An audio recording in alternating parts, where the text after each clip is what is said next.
Սամվել Կարապետյանի ստեղծած մեր ձևով շարժման աճող ռեյտինգն է Փաշինյանի այս տագնապի պատճառը, կարծում են սոցցանցերի մեկնաբանություններում։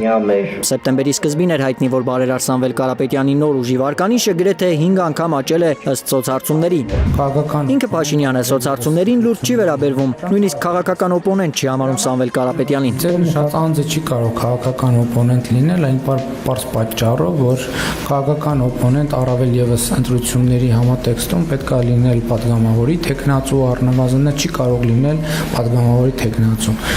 Նախընտրական քարոզարշավի ոգով Փաշինյանի այս հայտարարությունները նրա մեկ այլ բոցաշունչ ելույթի մասին են հիշեցրել ընդդիմախոսներին։ Մենք նրանց պետք է հետ ուղարկենք իրենց առնետային պատվալները։ Հայաստանի Հանրապետությունը նրանց կփաթաթի եւ կդնի համապատասխան տեղերում։ Մենք նրանց պետք է հետ ուղարկենք իրենց առնետային պատվալները։ Գյումրիում այս հայտարարությունից 3 շաբաթ անց Փաշինյանի թիմը պարտվեց ավագան ընտրություններում։